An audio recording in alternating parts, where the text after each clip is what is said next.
Selamat datang di Unteo Podcast.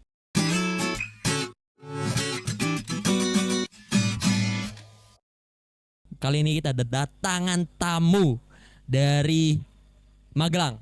Kuliahnya di Jogja. Mungkin langsung perkenalan aja kali ya. Gak usah lama-lama. Ya, oke. Halo semuanya, aku Yuda. Saat ini tadi udah disebut ya, aku mahasiswa semester akhir di salah satu univ swasta di Jogja. Kenapa nggak disebutin? Karena pihak kampus tidak membayar saya, jadi tidak perlu dipromosikan. Sama Itu aja. mahasiswa akhir ya. Sama mahasiswa akhir. Ya, Satu golongan ya. satu golongan. Tapi udah saya belum.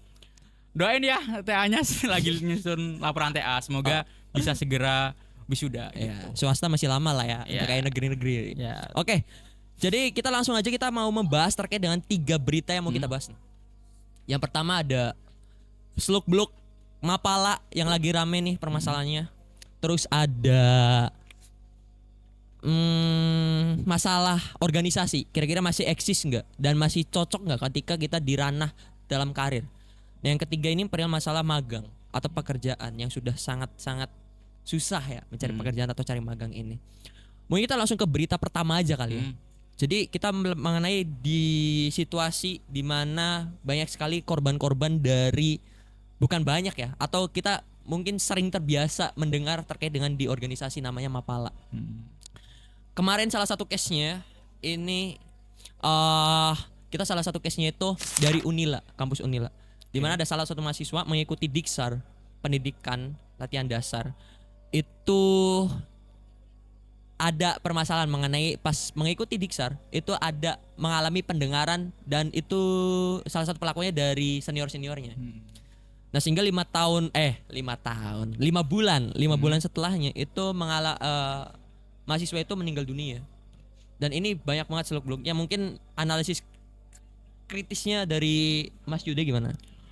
Sebenarnya udah rame ya tentang salah satu pertama kita sebagai mahasiswa, teman kita yang dari Unila, FEB ya, dia tuh jadi korban, kita turut berduka cita atas itu. Sebelumnya ini kasus yang menurutku emang jadi konsen baru sih. Sebenarnya masalah ini adalah masalah mengakar dari banyaknya kampus mungkin ya di Indonesia. Bahwasannya unit kegiatan mahasiswa nggak spesifik ke Mapala tapi seluruhnya itu kehilangan sebuah peran siapa, peran seorang pembina, dosen pembina. Kita selalu bertanya kan, mungkin kalian teman-teman yang ada di sini bisa cross check tuh.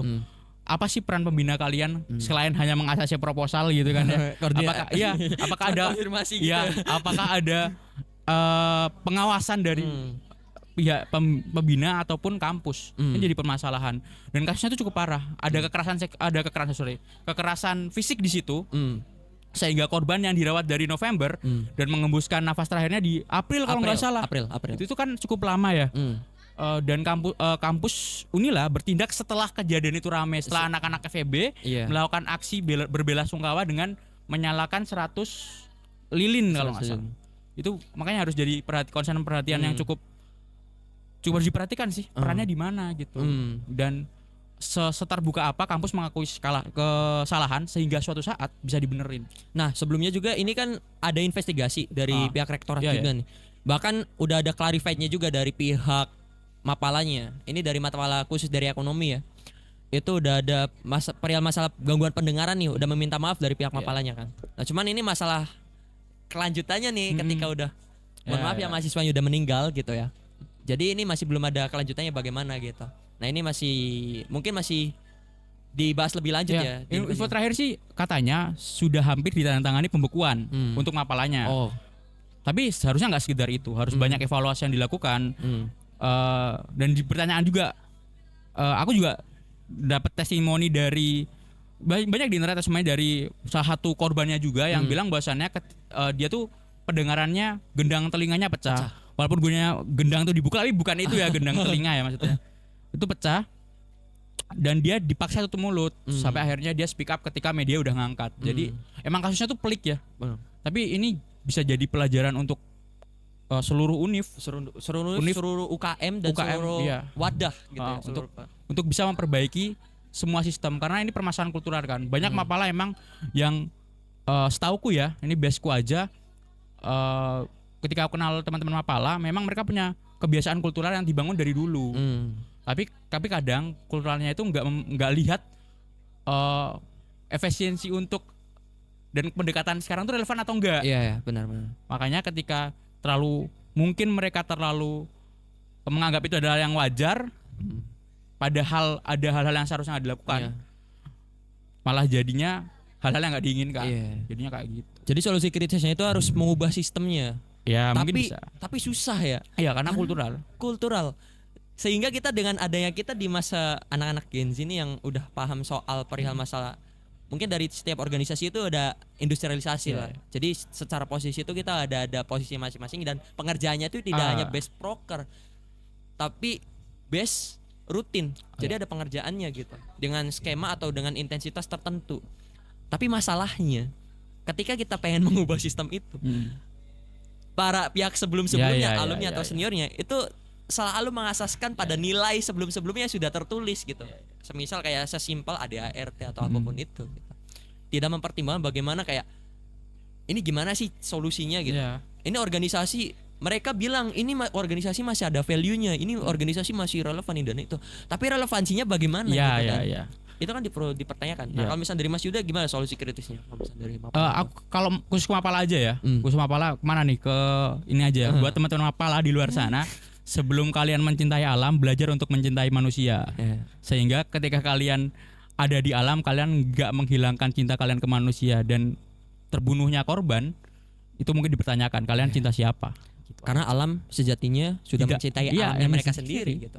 Justru kita malah merusaknya gitu kan sebenarnya. Kalau alam bisa ngomong mah ngapain kalian kesini kayak gitu ya, kalian ngapain kayak gitu di tempat saya gitu.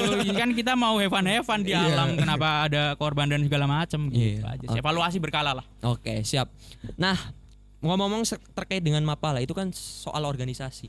Ini berlanjut terkait dengan permasalahan. Kira-kira ketika kita masuk dalam sebuah organisasi, itu akan menunjang karir nggak sih gitu? Bahwa CV kita akan keren ini dan itu gitu. Nah ini menurut pandangan Mas Yuda gimana kalau misalnya kayak gitu? Sebenarnya ada sebuah statement yang sering muncul di teman-teman mahasiswa ya yang bilang bahwasannya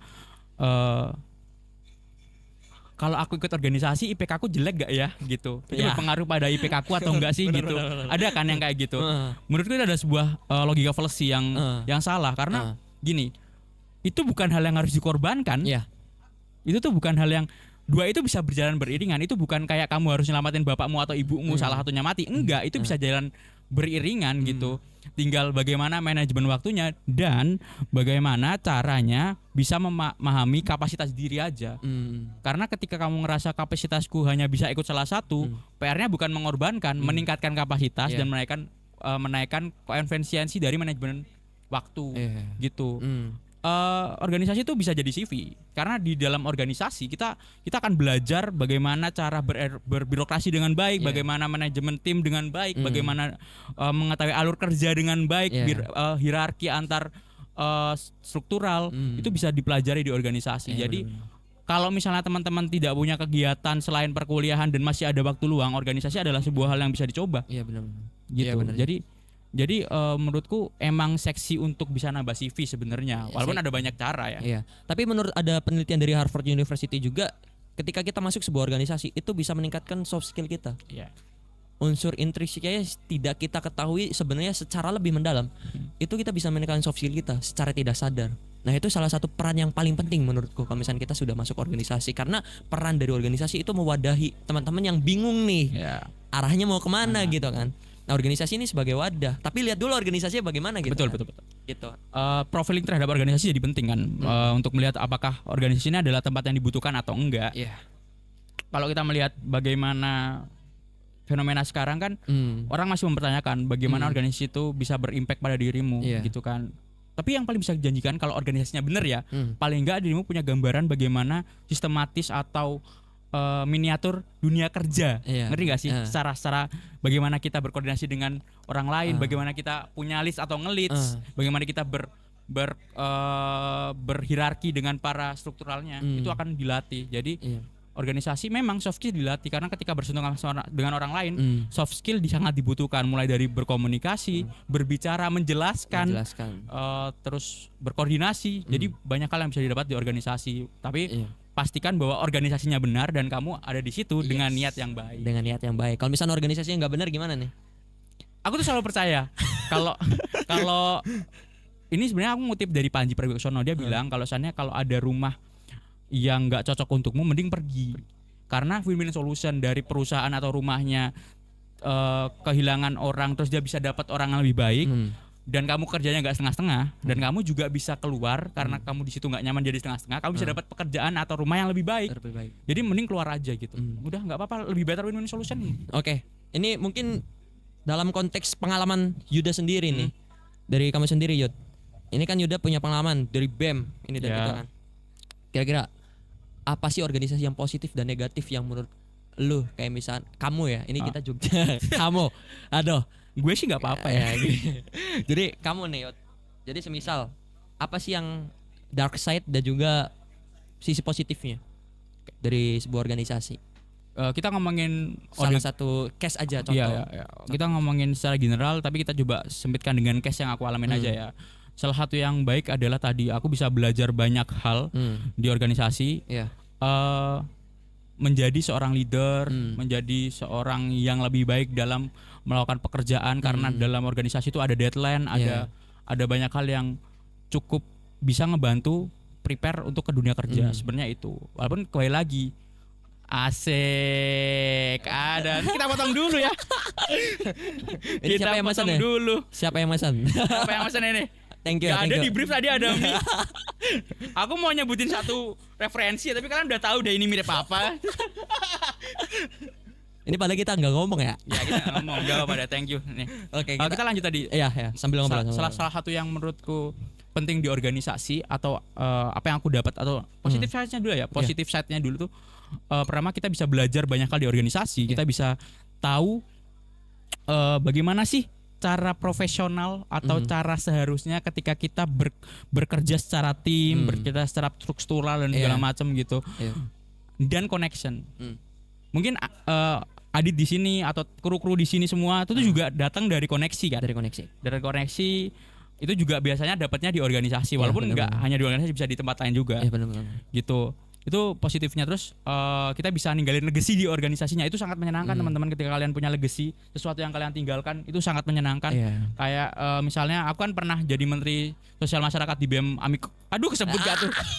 Ya aku dari Amikom gitu. Aku pernah menteri Sosmas Amikom gitu. Di situ aku ninggalin legacy yang cukup baik dan legasinya masih dikenang. Itu sangat menyenangkan menurutku.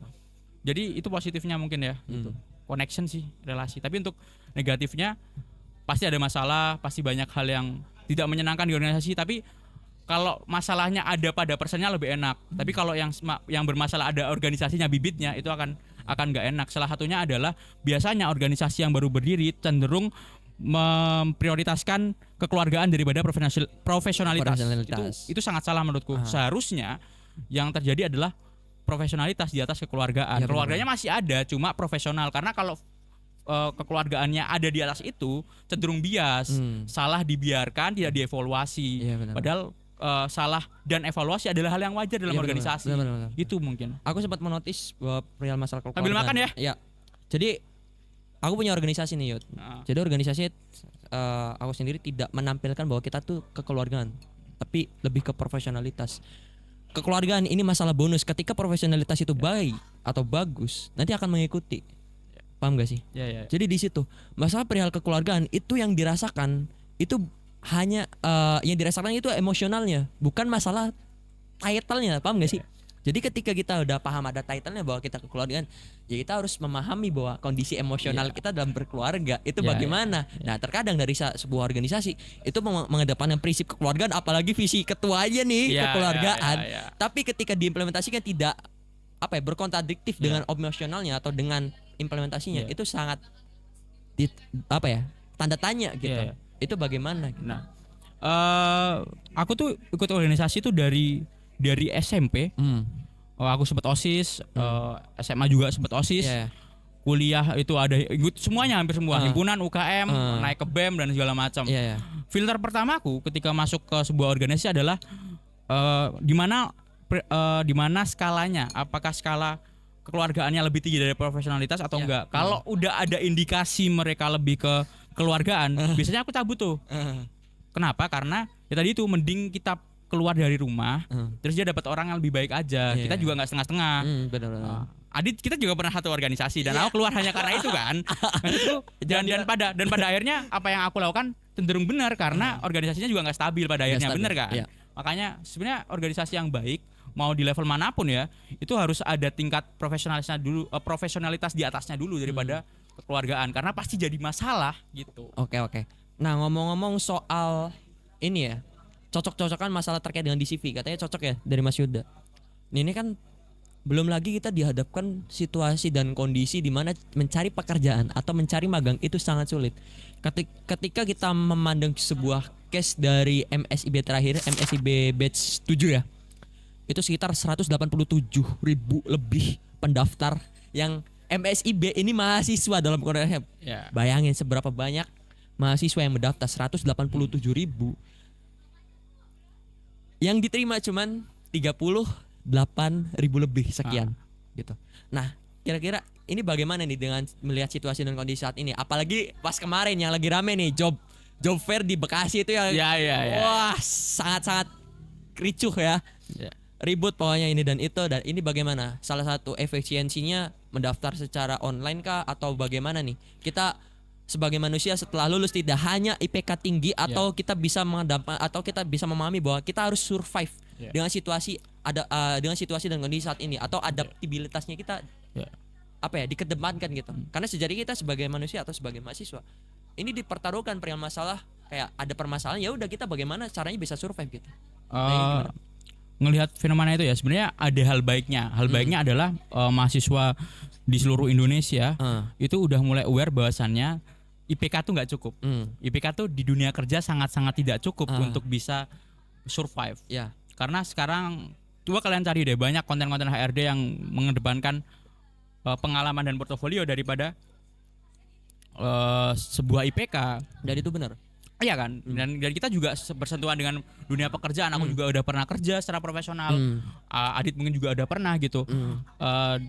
Kita tuh merasa bahwasannya CV dan portofolio ada hal yang lebih penting daripada hanya sekedar IPK. Walaupun IPK juga jadi gerbang pertama ya untuk screening ya. Benar. Gitu. Tapi bukan hal yang jadi pertimbangan berat dari seorang HRD misalnya. Mereka aware itu, makanya mereka butuh pengalaman. Pengalamannya hal-halnya dari MSIB atau magang-magang dari pemerintahan. Nah, permasalahannya adalah kuota dan juga jumlah pendaftar tidak seiringan. Pasti karena buka lowongan magangnya tuh memang terbatas.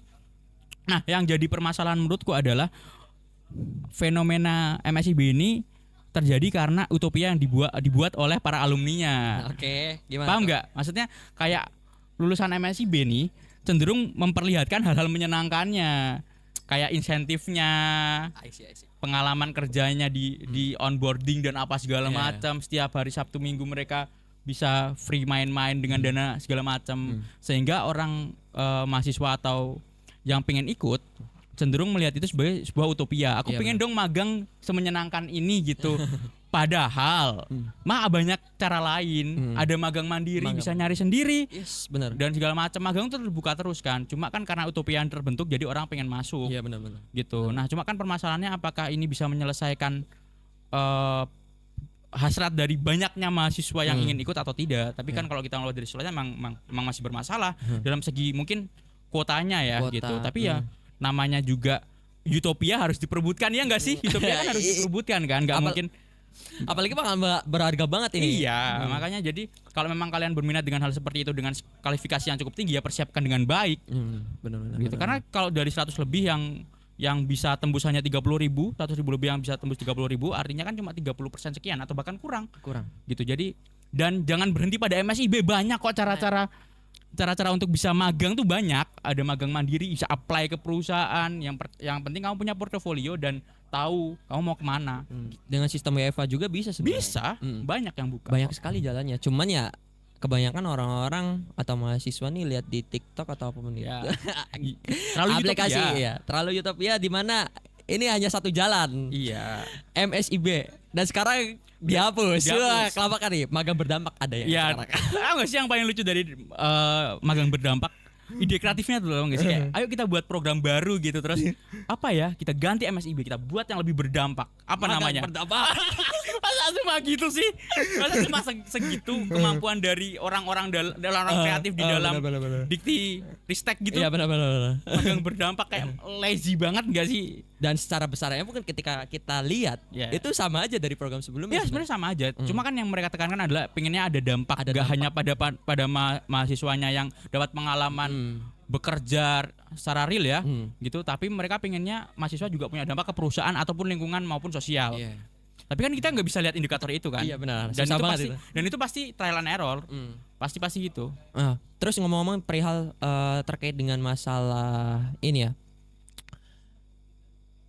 CV. Kayak apalagi kalau misalkan kita nih kampus swasta gitu ya. Masih banyak kampus-kampus PTN yang ibaratnya indeksnya lebih tinggi nih. Kita mau dapat IPK, kita IPK 4. Dari PTN IPK-nya 38. Yang milihnya ya pasti dong ketika diperbandingkan kayak gitu. Salah satu solusinya bagaimana? Ya kita cari pengalaman dong. Lebih banyak magang mandiri dan itu kan. Itu kan dari salah satu langkah awal kita sebenarnya.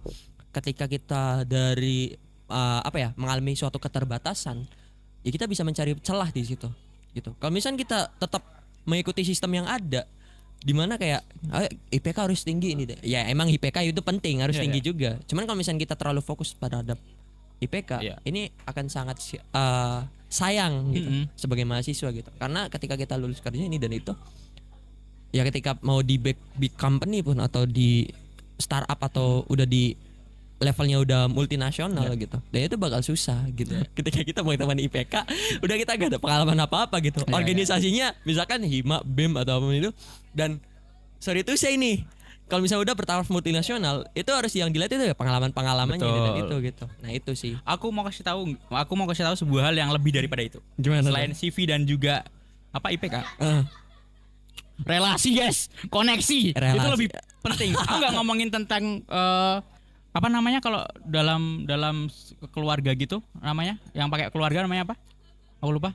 Yang mengerjakan keluarga namanya apa? Nepotisme bukan ngomongin nepotisme tapi koneksi yang kalian bangun sehingga suatu saat kemampuan butterfly kalian itu melekat pada orang lain. Orang lain tuh punya brand apa atau sebuah hal yang terpatri tentang dirimu gitu. Misalnya Adit nih jago digital nih.